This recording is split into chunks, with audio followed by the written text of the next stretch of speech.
finally, a source of raw, real, and honest information on healthcare issues that matter most. Welcome to BS Free MD. From the latest medical information to how to stay sane as a doctor or a patient, no subject is taboo, no BS is allowed. Now, let's welcome your hosts, Doctors May and Tim Hindmarsh. Welcome back, everybody, to another fun week with us on BS Free MD. This week, we have a really amazing guest. But before we get into the show, here's a quick message from our sponsor this week, which is Locum Story. I'm wondering if you've ever considered a different way of practicing medicine, whether you are burned out, need a change of pace, or are looking to supplement your income. Locum tenens might be the solution for you. If you're not sure where to start, well, locumstory.com is the place where you can get real, unbiased answers to your questions. They answer basic questions like what is locum tenens to more complex questions about pay ranges, taxes, various specialties, and how locum tenens can work for you. Go to locumstory.com or drpodcastnetwork.com/locumstory and get the answers. As always, I will link the information in the show notes for you. Well, you are in for a treat. We are very privileged to have Dr. Harvey Risch with us. He's a professor of epidemiology in the Department of Epidemiology and Public Health at Yale School of Public Health and Yale School of Medicine. Dr. Risch received his MD degree from the University of California, San Diego, and PhD from the University of Chicago. After serving as a postdoctorate fellow in epidemiology at the University of Washington, Dr. Risch was a faculty member in epidemiology and biostatistics at the University of Toronto before coming to Yale. Dr. Risch is an author of more than 330 original peer-reviewed research publications in the medical literature, and those research papers have been cited by other scientific publications more than 40,000 times. Sounds like he's been a bit more busy than we have been. Well, he's an academic. We've probably seen more patients than him, but we haven't published as much as him, unless, like, writings on desks Instagram? When I was an undergrad count as publishing. So we are really privileged to talk to him and pick his brain. An MD. I think he's smarter than us. Yes.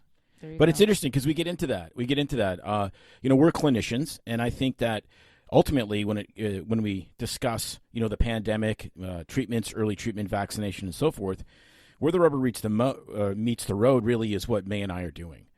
It's outpatient treatment, it's inpatient treatment, it's our ICU colleagues, it's the doctors in the field that depend on the academics to bring us good information that we can then use our clinical judgment to make appropriate decisions for patients. And we've seen through this pandemic that really we've relied on regulators and regulatory bodies to make, for lack of a better word, clinical decisions, which really is not their purview.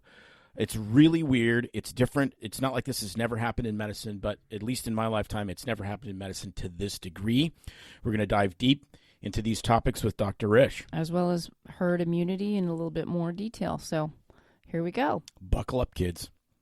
All right. We have the amazing privilege of interviewing Dr. Harvey Risch from Yale. He has been quite outspoken with regards to a lot of the things that have gone on with COVID. So welcome, Dr. Risch. Can you please tell us how you got involved in all this stuff? Well, actually, it goes back to my PhD. After medical school, I decided I wanted to be a research scientist, and I went and got a PhD that involved, for my dissertation, mathematical modeling of infectious epidemic processes. And I published a paper on that. And then I started doing cancer research and did cancer research for the next 30 plus years as my main career. But at the beginning of last year, after we had locked down initially for the COVID pandemic, the state of Connecticut was trying to formulate a way out, a method of unlocking the lockdown, so to speak. And the Connecticut Academy of Science and Engineering, of which I'm a member, created a task force panel to figure out kind of out of the box ways of looking at the pandemic and how we might get open safely. And so I was on that panel, and I started realizing early on that people had been saying there were treatments for this virus, in the outpatient setting, and that and as I started looking at the treatments, the most bizarre thing happened, which is that the people who were saying and publicly that these treatments worked in outpatients, people when they had the flu-like illness, which is the start of the illness, and then the medical media were publishing papers in hospitalized patients, and they were saying that those studies in hospital patients applied to the outpatient setting. And that was medically bizarre. And at first I thought it was just being sloppy and uncritical and overgeneralizing. And so I went and did an analysis of all of the studies that I could find. This was in May of last year. At that time, I was looking at hydroxychloroquine and remdesivir. Those were the main treatment drugs that were available. And I realized that there was a lot of smearing of what these studies were doing and saying. So it wasn't just hydroxychloroquine by itself, it was hydroxychloroquine with an antibiotic, at that time azithromycin.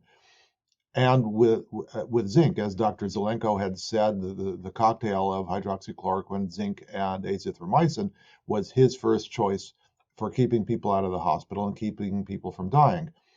And so then people were doing studies with hydroxychloroquine only. They were doing studies in hospital patients. They were using toxic doses of hydroxychloroquine. And they were saying, and this applies to outpatients. And I said, this makes no sense. So I wrote it up. I was just very, scientifically as detailed as I could be, nitpicky, as my students say. And I published this in the American Journal of Epidemiology last year. And of course, that got some amount of public attention, a lot of pushback from the legacy media, as it were. And what I've observed over the last year is that every valid study that has come out to look at hydroxychloroquine with other medications, the ones that I've said, and now there's a whole pile of other medications, including budesonide or other steroids, ivermectin, favipiravir, fluvoxamine, bromhexine, colchicine. Every week we have another one coming out with somebody showing, trial or randomized trial showing efficacy. So now we have a whole armamentarium and recipes, regimens of ways to treat outpatients. And every one of these studies has shown dramatic efficacy of these drugs, in particular hydroxychloroquine, in the early outpatient setting. And that's kind of where it's been for me over the last year of dealing with early outpatient treatment and debunking the ridiculous randomized trials that were purported to test this in outpatients that did nothing of the sort. They were basically fake trials that were ginned up in order to disenfranchise the drug itself. But the one thing that has also become apparent is it's very easy to subvert a randomized trial. People think that randomized trials are the pinnacle of medical experimentation, medical knowledge, but they're not for a number of reasons.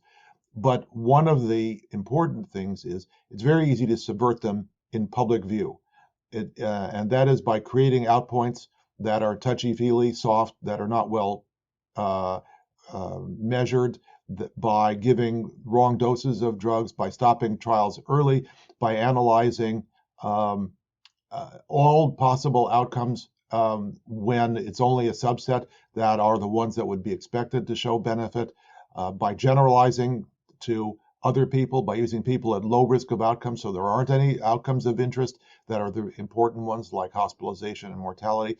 All of these things are games that investigators play in randomized trials when they want to try to subvert the message that the trial is there for. And that's what's happened with hydroxychloroquine over the last year as well. And it's easy to debunk these things if people are willing to listen, because the evidence is all straightforward. Well, it's fascinating because, May and I are country doctors. We've been, working out in the sticks for our entire career, almost 30 years. And you harken back to other viral illnesses and the treatment of them, right? So think of when we first started treating HIV, when we first started treating hepatitis C, you had to have a liver biopsy. You had to be at a certain stage and a certain subtype, and then you had to be dosed at the right time. You didn't take people with end-stage liver disease and treat them with, interferon and all these other antiviral medications. It was very specific. And then as outcomes got better and we got more and more information, then now we have Harvoni and these other medications that are oral medications. And, hepatitis C in a lot of cases is an inconvenience. It's the same, look at Tamiflu. I mean, Tamiflu still has to be dosed within 48 hours of the onset of flu. And really all it shows is that it maybe decreases symptoms by 12 to 18 hours. There's still no definitive data that it actually, prevents hospitalization and death. Yet that drug's been approved for 15 years. And, we write billions of dollars worth of Tamiflu a year. Yet, these other medications that are, ancient, have long safety records, somehow, like you say, treating somebody in the hospital that's already on a ventilator, especially early in the pandemic, before we knew ventilation was actually harmful, well, of course they're not going to have a good outcome, because nothing's going to have a good outcome.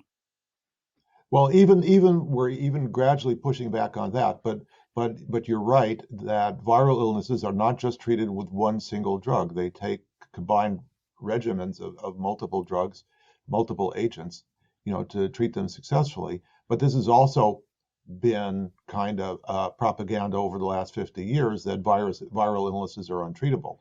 And in fact, they are. And we're learning that you have to treat both the virus and the host, that the host response is as or more important. Preventing progression of that response is as or more important as keeping the virus from replicating. Exactly. So speaking of replicating, let's move on a little bit to herd immunity. And I think one of the things that has been just ridiculously ignored, which is the COVID recovered patient. I mean, it seems fairly intuitive, given that we have 110 or 120 million, positives in the world, that if, native COVID recovery didn't produce long-term robust immunity, we'd have tens of millions of reinfections, which does not appear to be the case.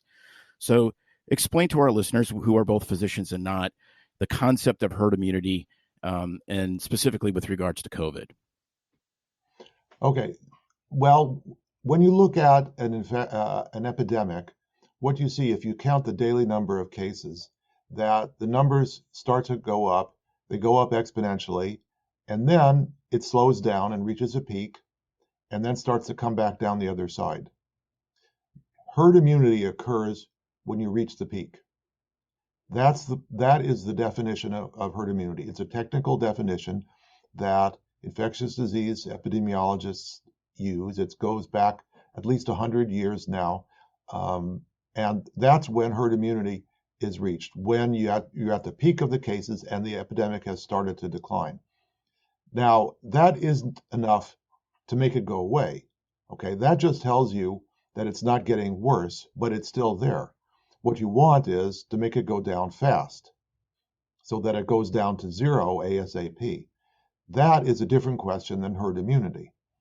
That question is, how fast can you get beyond herd immunity to get as much of the population as immune as possible? Now, what contributes to that immunity is not just each person's personal immune status. That immunity, that herd immunity, is dependent on transmission between people in the population.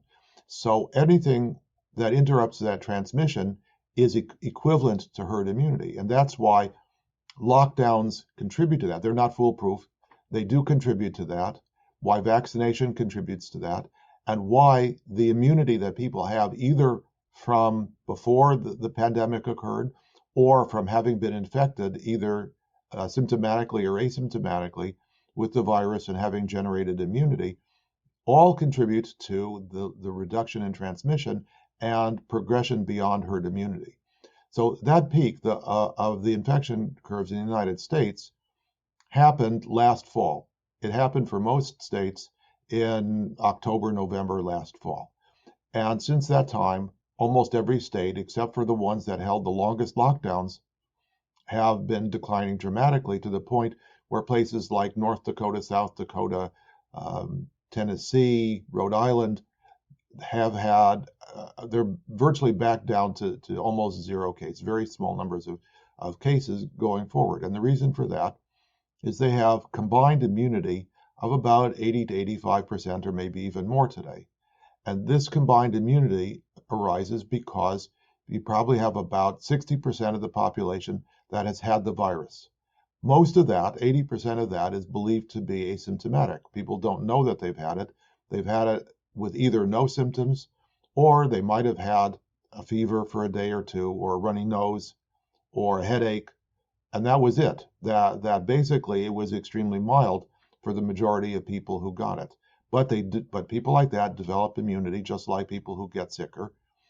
And large fractions of the states where that did not have lockdowns and allowed people to mix and transmit the infection to younger people who are safely able to handle the infection, developed a lot of immunity. And so those states are well beyond herd immunity. The infection is down. It is extremely unlikely in those places that any variants that come will do more than just bump the infection curves going forward into the fall.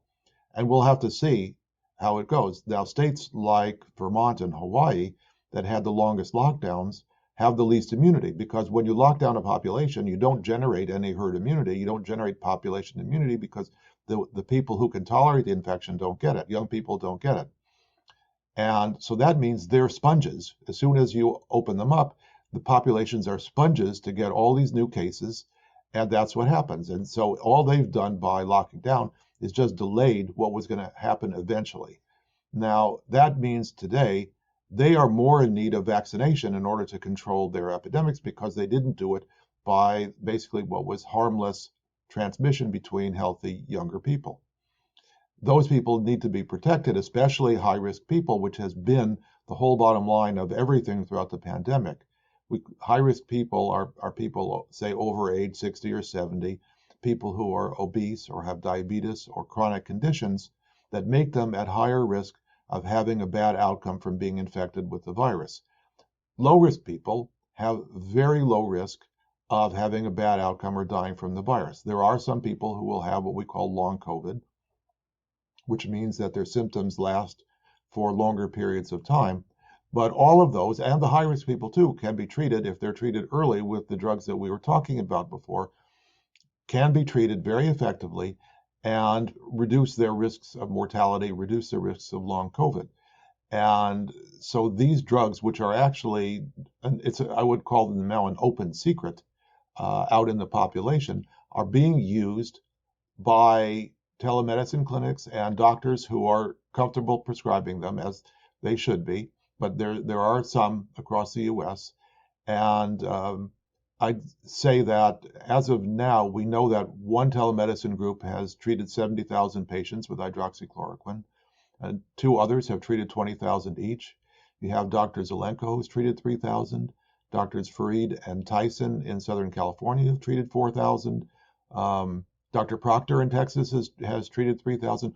So more than 120,000 people have been treated over the last year with hydroxychloroquine. Of those, maybe 40% are what I called high risk. So that's about 50,000 people, high risk people, who've been treated with hydroxychloroquine, with a handful of deaths in total out of that entire large number of people. So you have 50,000 people whose lives have been saved by this outpatient treatment that's an open secret that people can call these telemedicine groups if they need treatment and they can't find a local provider to do it. And these drugs, as you know, hydroxychloroquine is about 40 cents a tablet. It's cheaper than vitamins practically, and multivitamins anyway.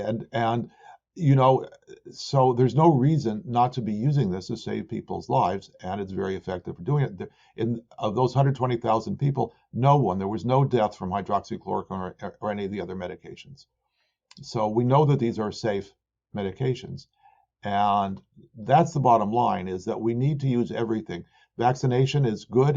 It's necessary for high-risk people, probably in the states that lock down the most and have large outbreaks now compared to the states that have been open, like Florida, Texas, and as I said, North and South Dakota, and so on.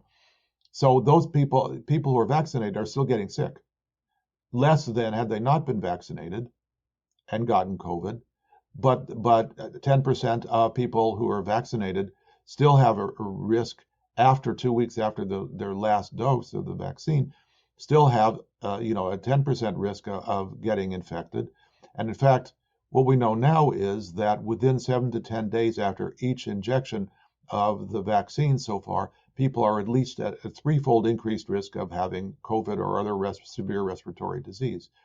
Why this is something else that I just don't understand, which is that all of the vaccine trials all look at vaccine success 7 or 10 or 14 days after each vaccination. And they claim that that is the measure of what the vaccine does. Now, that's a physiologic way of looking at success, but it's not an efficacious method of looking at success. When you give a patient something and you say, well, this is going to be successful after 14 days after you've taken it, if you survive the first 14 days, and they say, well, I didn't bargain for having to get through the first 14 days in order to get a benefit from this drug or this vaccine.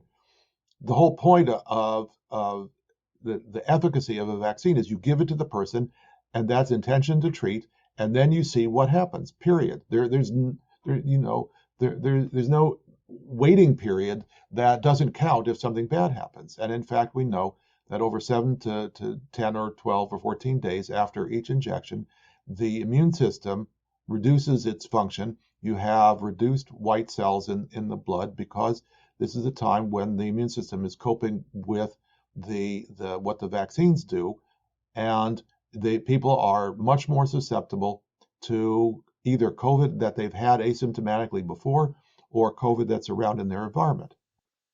Yeah, which is interesting because we have a friend that was vaccinated back in January. She's a surgeon, so she was top of the list, and she then got COVID in between her first and second shot. So it would have been about a week and a half, 2 weeks after the first shot.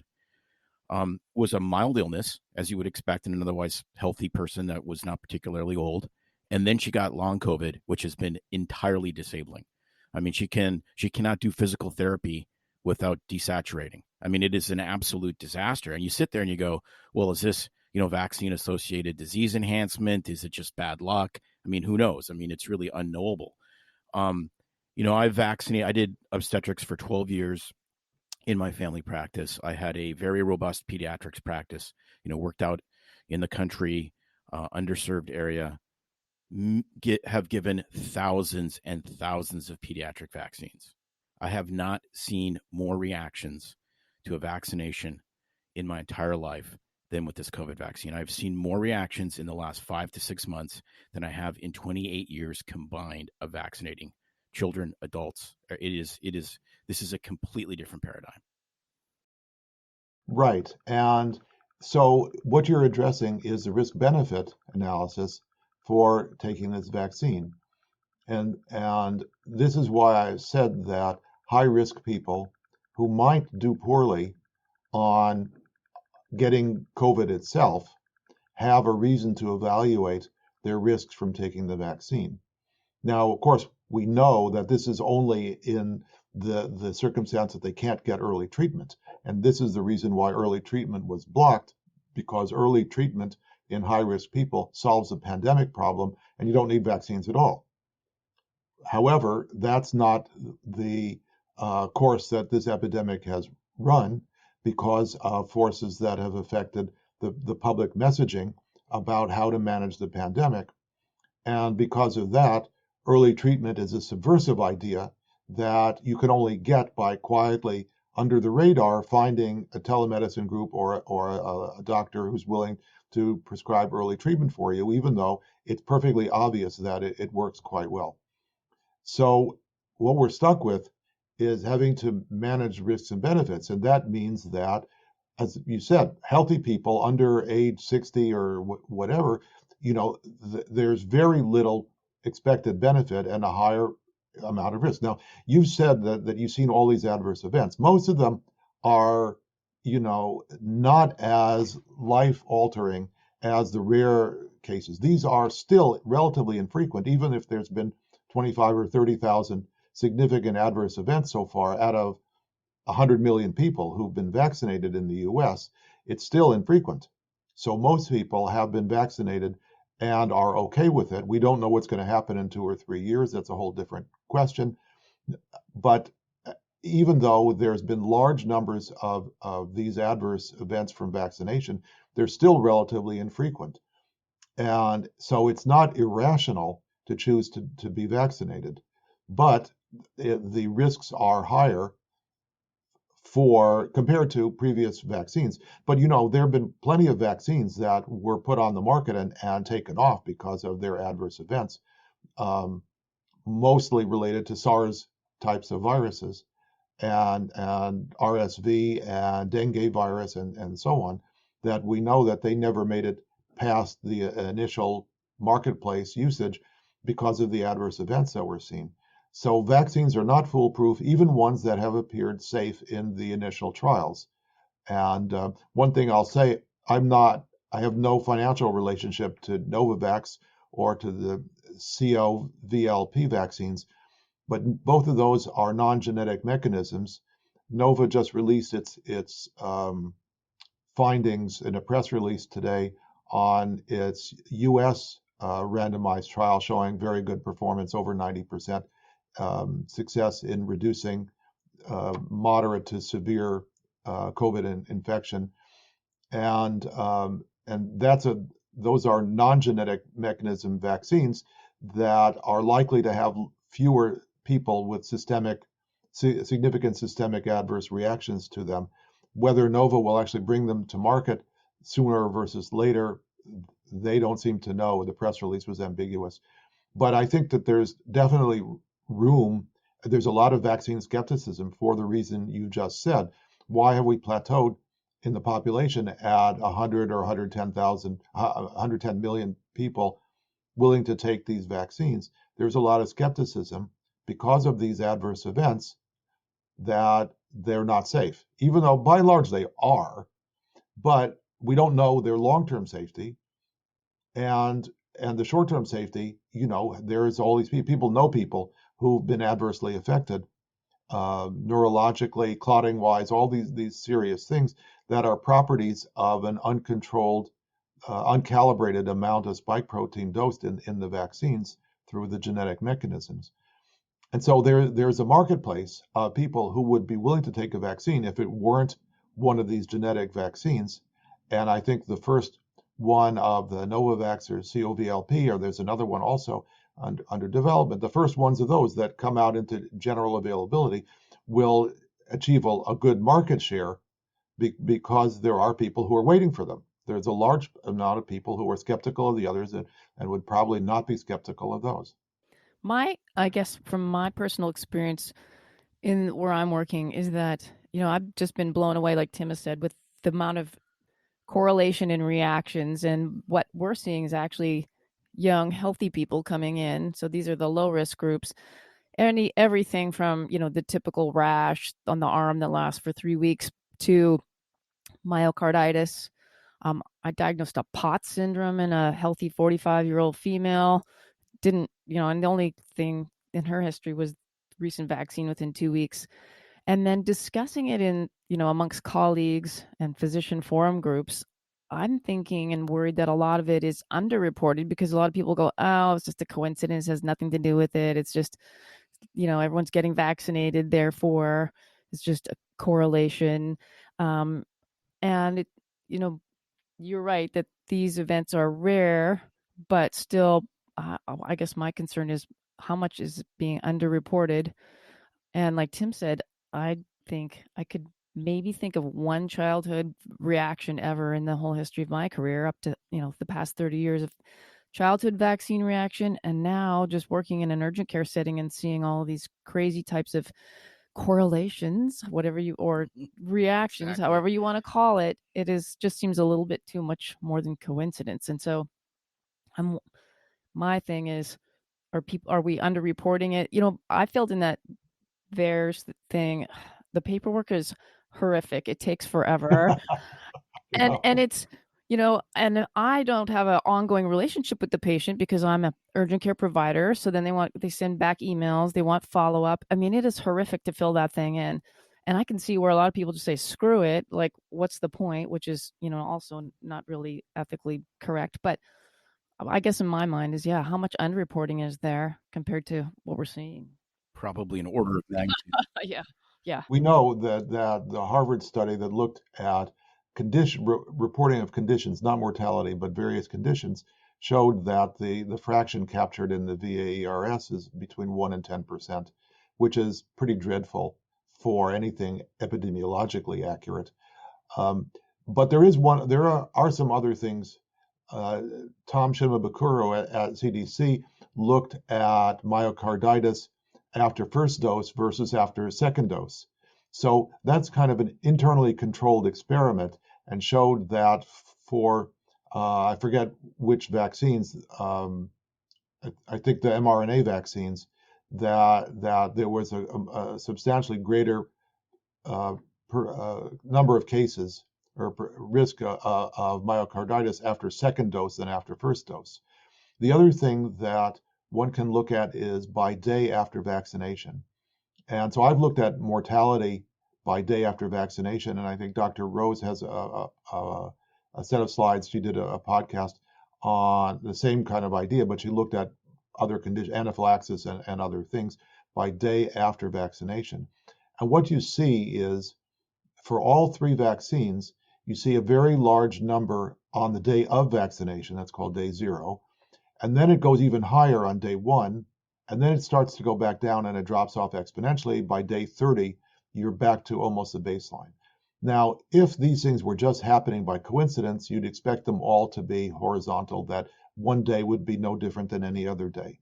So because these are dramatically ramped up at the time of vaccination, then you know that this is a real signal. The interesting thing is anaphylaxis, by and large, occurs within a few minutes to hours after the vaccine, if it's going to occur. And so for anaphylaxis, you see the peak on day 0, not on day 1. Whereas mortality, the peak is on day 1. Other things, the peak is on day 1 or day 2. And so these are characteristic temporal curves of what's happening. Could there be reporting differences? A week later, are people going to report it to VAERS compared to it happened on the day or the day after vaccination? Probably there's some drop off for that, on reporting issues. But certainly if you limit it to within 2 or 3 days of the vaccination, those are real and reasonably proportional events compared to one day versus another day. And that those are so large that they're disproportionate to all the rest of the events occurring. And so those are real signals. And even though we don't know what their fraction of actual events in the population that gets exposed to the vaccines are, but that there's an excess there. And there's one other thing that FDA has said about the VAERS and the FAERS, which is a drug version of this, which is that for very rare conditions, things that happen 1 in a million, in the per year in the United States, if they start popping up, those are indicative that there's something wrong with the product. And so you can look for very rare things that you don't need a denominator to know they're so rare that they shouldn't have occurred. Interesting. And when you see these very strange syndromes that are happening, that these are, just by having 1 or 2 of them, this is abnormal and being caused by something physiologic. Now, an interesting thing I'll say, although I'm not a virologist, people have pointed out that on the SARS-CoV-2 spike protein, there are 2 segments that are homologous to various snake toxins. And what snake toxins do, the clotting abnormalities that they cause and the neurologic things that they cause. And then when you start seeing the same things happening in people who've been vaccinated, it's hard not to generalize and say that these aspects of the spike toxin are actually causing very similar responses. Yeah, absolutely. So what about vaccinating during a pandemic and the concept of pushing variants? Essentially causing the variants because the vaccines, at least the genetic vaccines, have the spike protein from the original um, SARS-CoV-2 from a year or so ago, and I've heard discussion that that's long gone. That variant that ship has sailed, and so then you're pushing the Delta variant that everyone's getting worried about. Do you think there's any truth to that potentially like countries like Canada and Australia that have been on very, very strict lockdown? I was unable to visit my terminally ill mother because I couldn't cross the border, and she lives up in Canada. And they basically locked their country down, put guards between the provinces so people can't travel between the provinces, and then just waited and waited and waited for the vaccine and hope to God that they can vaccinate enough people and it works good enough that they can open up and they don't have a crushing tidal wave of infections. Well, I think there's pros and cons to this reasoning. I think that there's been, for example, in India, there's been such little vaccination to date that the generation of those variants is unlikely, it can't be attributed to the vaccination. Could vaccination, sub-sterilizing vaccination, contribute to generation of variants? Yes. If you put in an infection of an organism that's able to mutate in a person who's partially resistant to that organism, then any mutation that escapes that resistance will be expressed. And if that person is able to transmit because the other people aren't resistant to it, then it'll get out and it'll spread. And we know this has happened because there's at least 4,000 different variants now on this virus that are floating around in the world that have been cataloged. There's probably twice that, if not more by now. But most of them are inconsequential. Now, I think also that the Delta variant, the Brazil variant, the South Africa variant, the UK variant, I think most of those will end up being inconsequential for us in the United States. And unless maybe you live in Hawaii or Vermont. And I think the reason for that is that there is enough overlapping immunity between the different virus strains that will take care of it. That herd immunity will not be breached. In other words, what will happen is if you take a virus that's, say, 70% more infectious than the strain that everybody's had and developed immunity to, so this goes to what we call the R0, the R0 of the virus. A virus like measles has an R0 of 10, which means that for every person that gets infected, on average, it's transmitted to 10 new infected persons from that one. When a population reaches herd immunity, that R0, or over time, it changes. At herd immunity, at the peak of the curve, that's equal to 1. SARS-CoV-2 started off about 3. Right now, it's probably down to about a quarter, where we're at now in reduction. So as the pandemic has declined, well past herd immunity, so this R value, the number of people that get it from each person who transmits it, is less than a quarter and probably even lower than that in most places. And what that means is if you introduce a virus that is 70% more infective, you take that a quarter and multiply by 1.7.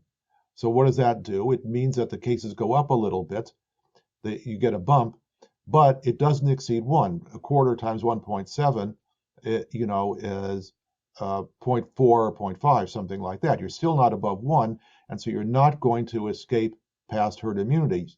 And that's why I'm very optimistic that even if these viruses are more transmissible when they get here, that they're not going to exceed herd immunity, and we're not going to have major waves of outbreaks. We'll just have bumps in the curves, and they'll go back down again. So with 4,000 or 5,000, 8,000, who knows how many variants, is this an endemic virus then? Is it kind of like influenza where we'll have little spikes, little hot spots, and then it'll go away, and those kind of things? I expect so. I think that it's really hard to know exactly what this is going to do, whether it'll be like SARS-1 or like MERS in Saudi Arabia, which is still endemic there, but nowhere else in the world. Um, it's really hard to predict this as to its low-level behavior. And part of the issue, what I think is going to happen eventually is this will be a childhood cold. Eventually, everybody will get it in childhood. Over the next 10 to 20 years, everybody will get it in childhood. It'll be a cold. Nobody will even notice it other than some other cold. People will develop immunity and they'll have it for essentially lifelong. And adults will have had it as children and it will be unremarkable. What we're in now is the initial rollout of the virus, so to speak, which, as I said, the population's been like a sponge and just soaked it all up. And because it causes so much damage in elderly people and older people or people obese or people with comorbidities, they're the ones who've had to face the brunt of the illness and mortality in this. But younger people, especially children, do not. They don't really transmit it very well. And so that's the picture that I see in the long run. But that long run could be 20, 30, 40 years until it's stable. In the meantime, it may very well be endemic at low levels. And I think it's going to be relatively inconsequential, especially when we have, the vaccines to be used now. But I don't see the vaccines will be the long-term necessity once it becomes endemic as an early childhood, cold. So I have a question for you, kind of circling back to the beginning when we were, asked you to define herd immunity, because the area basically, as you said, at the peak of the curve, where now it's coming down. So is there an exact number for that? Does it vary by population? Because, you always hear you have to have 70% to reach herd immunity, or someone else will say it has to be 80%. And the lay population is really fixated on this, exact number. So I guess that's my first question. And the other is, politicians not wanting to open back up until now it used to be herd immunity, and now it is percentage of people vaccinated. The push is till 70% of people are vaccinated, not taking into account native infections or people who are already immune. So what's the discrepancy sort of between the two of those exact numbers, how you see it? Herd immunity occurs earlier, and the reason why people are misled about it is because so many people are asymptomatic who've had the infection and are immune. And the CDC did a study over a number of months last year where they measured antibodies to the virus, as well as in a population sample, not just in people who are symptomatic. And what they found is almost 6 times the number of people who they knew were cases, who were registered cases, who were immune. 5.8 is the summary result that I use, but you could use 6 for ballpark.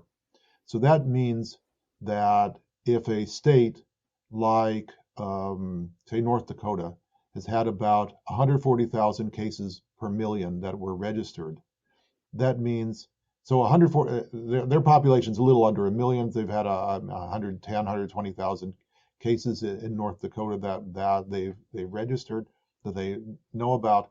That means if you multiply that by 5.8, by 6, you see that 80 or 85% of the population is immune. It has immunity to it. So it's that big bottom part of the iceberg that is really there, and you can estimate that by multiplying the number of cases by 6. And what that means is that many states now are over the 100,000 cases per million. So that's 10% of the population was registered as being cases. That means 60% are immune from natural immunity from the infection. Right. So what that suggests is if we would have had robust early treatment, treating people within the viral replication stage and the immune phase, the first 5 days, the first 10 days, and let low-risk populations not be locked down and get infected, we'd be done now, and the vaccine truly would be the cherry on top, and not necessarily this, it's basically the only mitigation strategy we have now other than masks and social distancing. Well, we know that masks are not very effective. They might be a little effective, but that's another Yeah, whole that's a whole discussion. other exactly. Yeah, that was a hill I didn't want to die on, but it just drives me absolutely crazy Right, watching 25-year-olds walk around outside with the mask on by themselves. But that's a different story.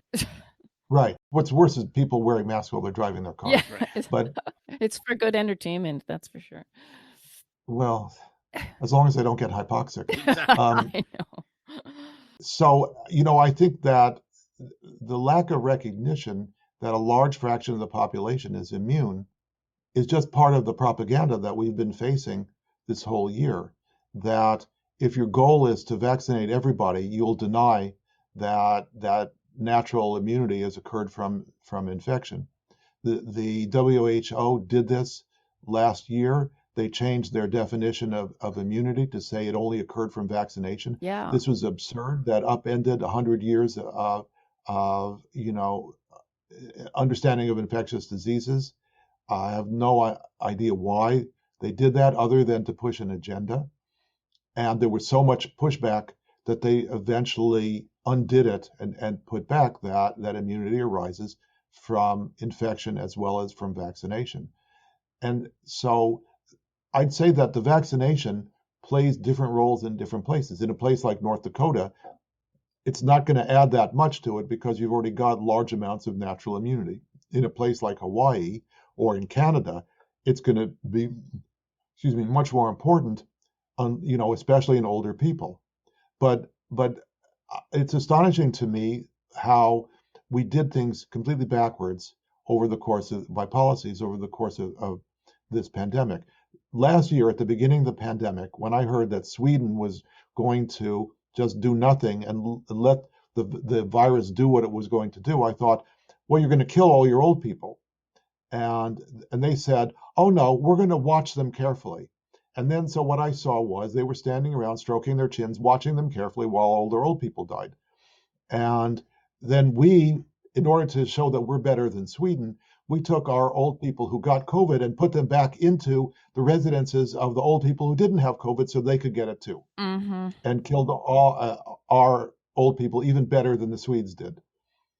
So, these are mismanagement things that I can just not understand how any rational policies could have done these things. And at the same time that you do this, then you do the opposite by saying we have to vaccinate all the young, healthy people who will basically not be troubled by this infection. And we can't let anybody be treated. And early treatment is illegal, as it is in Canada or Australia.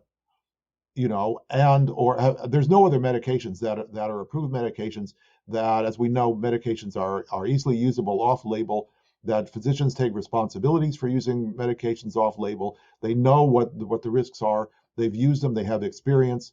And so for a medical licensing body or a pharmacy licensing body to ban the usage of medications is counter to any reasonable understanding of regulation, any role. Pharmacy has no role in medical practice. The CDC has no role in medical practice. The FDA has no role in medical practice. None of them practice medicine. None of them establish medical practice standards. The FDA was only established to regulate advertising of drugs, and it's grossly overstepped its role. It put up a fraudulent website last July saying that outpatient hydroxychloroquine is dangerous, and it says on the website we base this on adverse events observed in hospitalized patients, which we know is irrelevant, and because they at that time had no data on outpatients. At this time, they have no systematic data on hydroxychloroquine used in outpatients. We know it's not harmful whatsoever. It's a safe medication. It's been used by billions of doses and hundreds of millions of people over half a century or more. And yet the FDA has this fraudulent lying website out there, still there today, that has corrupted the entire world. All of the third world countries that look to the US and to the FDA for guidance see that website and are afraid to use these medications. And this is a giant fraud that's been inflicted on our population, on the world, and in order to achieve a regime of management of the pandemic for another method, for blocking the method of choice, which is early treatment. So address where this is coming from and why the FDA would do that. Why the FDA would do that in the context of demanding randomized controlled trials for the EUA applications that were put forth by um, the Henry Ford Hospital group in Michigan that asked for an hydroxychloroquine early emergency use authorization. The FDA wrote twice, we require randomized controlled trials before we'll approve it. And this violated the 21st Century Cures Act that was passed by Congress in 2016, saying explicitly that real world evidence must be used as part of the reasoning evaluating the efficacy of medications for approval. And the FDA explicitly in their response letters denied that and violated that 21st Century Cures Act. So you have to address where this is all coming from and why our federal regulatory agencies are grossly overstepping their authority, misrepresenting what the circumstances are, and inflicting what is essentially a minor pandemic on most of the population, and a very destructive, hazardous one on a small fraction of the population, as they have done for this whole year. Why do you think that is? Like the whole business of why just the vaccine? I think that for that, you'll have to ask Bill Gates and the vaccine companies and the pharma companies and their shareholders and the Wellcome Trust and Tony Fauci and Francis Collins and Rick Barda and Janet Woodcock. Maybe they'll be on our next podcast if we could be so lucky, right? Wow. I mean, not like Fauci wasn't wrong with a bunch of HIV stuff in the past.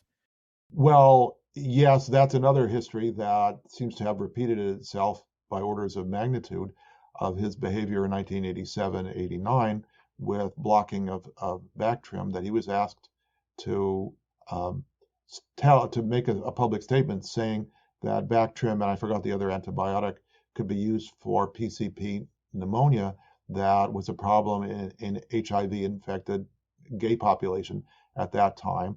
He refused, saying, bring me a randomized controlled trial, like he said now. Meanwhile, he was supporting AZT usage, which was not a benign medication.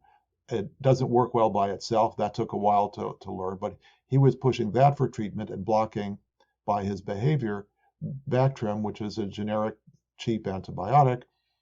And it took the gay community a couple of years to raise enough funds to carry out their own lay randomized trial in New York. And over those 2 years, they proved that it worked. Meanwhile, AZT sold well.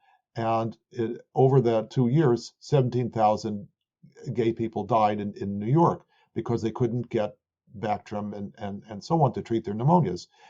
And so this is exactly the same thing you see now. We've seen in the Fauci emails that have been released so far, large discrepancies between what he's written in his emails and what he said publicly. And this goes to what he said about hydroxychloroquine, that it's unsafe, that it doesn't work, that the data show, that it doesn't work. You can make any fraudulent misperceptions about any particular scientific study and scoff about that. But when it comes down to people who've treated tens or hundreds of thousands of patients and see with their own eyes, it's not, don't believe your lying eyes, that these drugs work. It's a fact of nature. Either something does or it doesn't do what you're claiming. That fact of nature is resolvable. When you have 100,000 people who've been treated, it's been resolved. And it's not a matter of science already. It's a matter of politics and propaganda and messaging. And so we know that this is the state of where we're at. And how do we get out of it, and how do we repair it as best we can going forward? I think that's the question now. Yeah, I like what Peter McCullough says about mixing politics and science. When you mix politics and science, you get more politics. Well, that's what I say. If you say science plus politics equals politics, then you subtract politics from each side and you see that science equals zero. Yeah. I mean, this nothing. I have not seen medical groupthink like this. The only thing in my entire career that reminds me of the groupthink is the opioid epidemic, where, in 1980 there was a 5-sentence letter to the New England Journal that if a patient had a legitimate reason for pain, they couldn't be addicted to opiates. And then the regulators piled on by 2000. With which regulatory body was that? Said that, we got pain as the 5th vital sign. So every single patient that comes in gets a blood pressure, a heart rate, an O2 sat, and, how much pain are you in? And then we wonder why we have an epidemic of opioids. And that was based on zero real data. I mean, it was all opinion, and we all just bought into it and killed millions of people. And I don't think this is any different. I mean, this is in some ways worse, though, because the censorship is just dramatic. I listened to a commentator this morning, and they were reading through the COVID, what will get you banned on YouTube from COVID. And it was everything. If you ever said anything about hydroxychloroquine or ivermectin being effective, boom, banned. If you said anything about, there being any issues with the vaccines, banned. I mean, and these guys are supposed to be. YouTube's a bastion of science. Like, it just right, and they're supposed to be my flesh. They're supposed to be a publisher, or they're supposed to be a message board and not a publisher. They're taking editorial control. I mean, it's insane. Yeah, and if I hear follow the science one more time from certain sides of things, my head will explode, literally. Right. I mean, we all feel that after a year of this propaganda. But I think that what we're seeing is way older than this. I think that it goes back to the totalitarian regimes that we've seen in communist China and Russia and in Nazi Germany. And I don't think it's an exaggeration to analogize to what happened in Germany in the 1930s, because there you had the press that was captured by the totalitarian government, and so fed propaganda to the people, and there was no way of the people not soaking in that propaganda. And I'm really disappointed in the quality of my public health colleagues through this. What you saw is, and the medicine, the circumstances of medicine and public health in Nazi Germany were that the government made the case, what they called useless eaters, people with Down syndrome and frail elderly. They said, well, we're having food shortages and people can't eat, and therefore we have to get rid of useless eaters for the good of the population. And this was in the eugenics time period. And so they made a rationale, and they propagandized it to the people, that they should remove people with Down syndrome and frail elderly people from the population as useless eaters so that everybody else would have food to exist. And they did that. They went around murdering people with Down syndrome and elderly people. And this was supported by the medical establishment and the public health establishment in Germany, who thought they were doing good. Vera Sharav has described all this. She's a Holocaust survivor. She's described all of this in great detail. Medicine and public health thought that they were doing good for their societies. And, it doesn't take a lot of common sense, but it does take a lot of courage to stand up to so much social pressure to say that you think you're doing good for society, but killing people, no matter what that is not doing good for society. In that era, that's what they did. They stood for a behavior that they calculated in their minds to be doing social good, no matter what its individual cost was. And I think that is basically demented. And this is why I'm embarrassed by my public health colleagues who think that their calculations of doing social good doesn't matter, that vaccines that suppress the usage of early treatment, it's okay to suppress early treatment because the vaccines will save us. And the superficiality, the oversimplification of these ideas is just, it's mind-boggling that people would make consequential decisions on oversimplified models of reality that lead to the consequences of the large numbers of deaths. So we've had over 600,000 deaths in the United States of which at least 80 or 85% of them were preventable had we had early outpatient treatment available.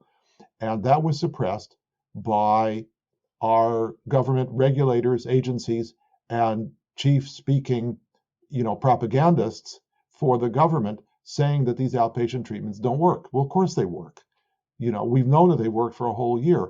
Now we've treated over 100,000 of them with one, or mostly, one of them showing how dramatically that they work. The doctors who use them know that they work. It's only the scientists at the top of whatever this I hate to use the word conspiracy or cabal, but that's what it is, that say that they don't work when in fact they do. And if they had admitted that they worked, then they would have said, well, then they would have worked last year, and then you wouldn't have had 500,000 unnecessary deaths in order to propel, to stave off the population until the vaccines could be developed and rolled out. So these public behaviors that we've experienced that are censored, and the censoring is just part of the whole process, that the people who are doing this either because they've been bullied into it or because they think they're doing good. And the people who think they're doing good are the same people who thought they were doing good in Germany in 1935.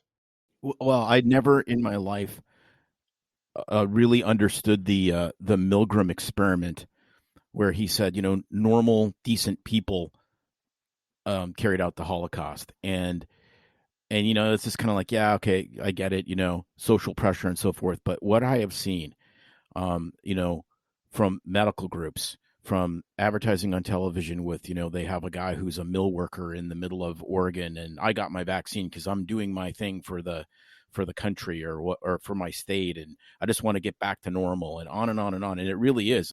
Oh, it's worse.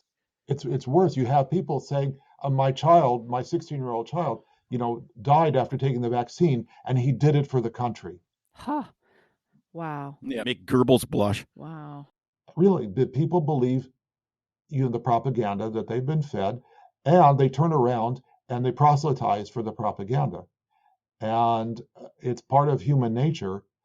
I grew up thinking Germany was an aberrance, that this was not how populations really act. And now we know Germany is how every population acts. We had people in the United States, people in Canada, turning in their neighbors, the authorities, for having one extra person come to their house to visit. Yeah, I I never thought that blew me away when that was happening at Thanksgiving, that people would actually do that. No, at Christmas, one of my buddies, he lives in a very affluent neighborhood in the northern realms of Canada, and he has got a wonderful family, and his kids parked 3 or 4 blocks away in 40 below weather and snuck in and left all the lights off in their house and shut all the drapes so they could have Christmas together, because they knew the neighbors would squeal.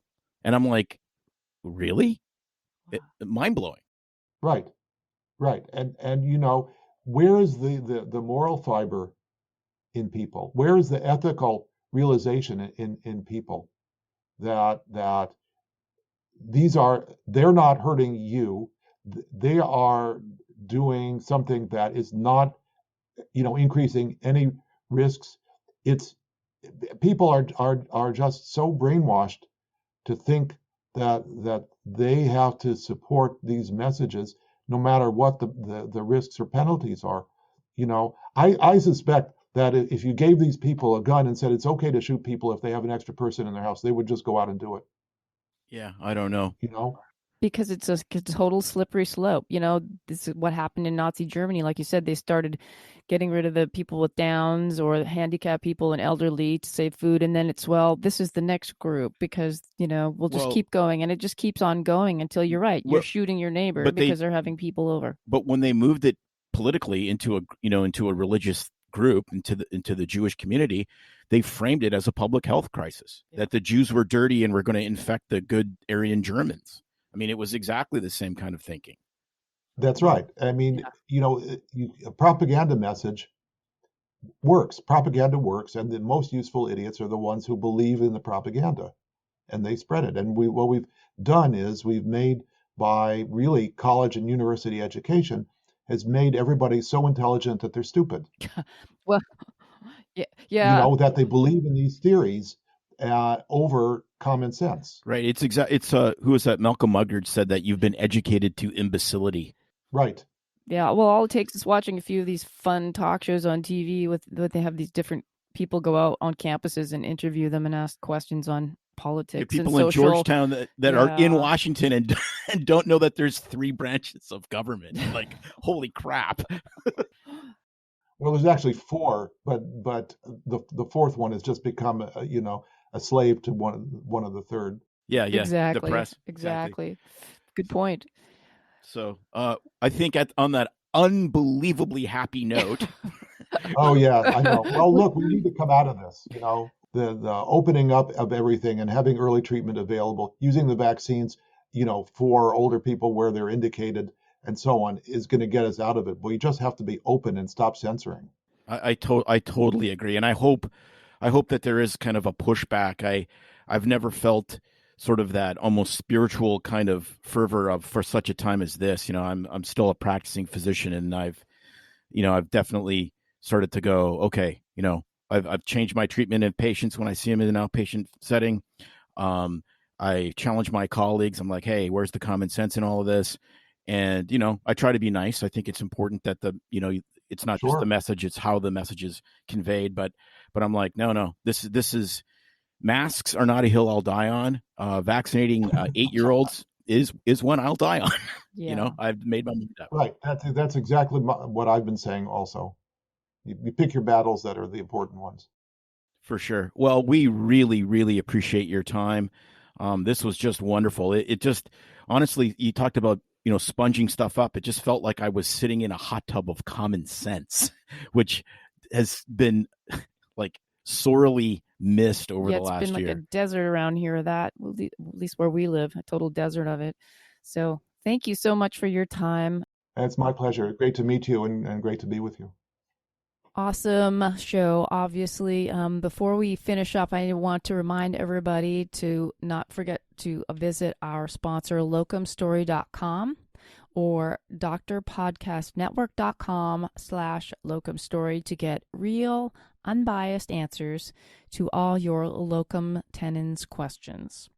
Finally, as always, please feel free to reach out to us at doc@bsfreemd.com with any of your questions, comments, or suggestions for future shows.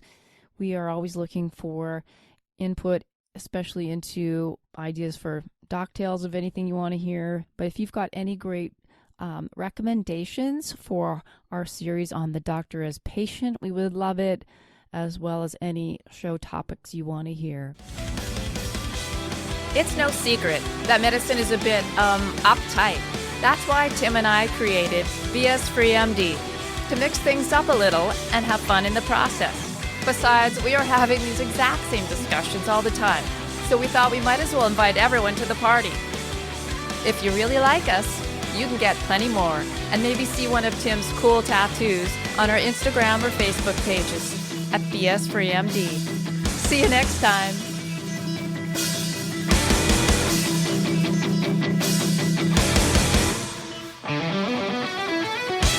While we try to keep BS Free MD as raw and real as possible, we can't be held responsible for any medical decisions or discussions had as a result of what you've heard on the show. We know, bummer. But the truth is, we really do care about your questions. So feel free to reach out to us by email at doc@bsfreemd.com.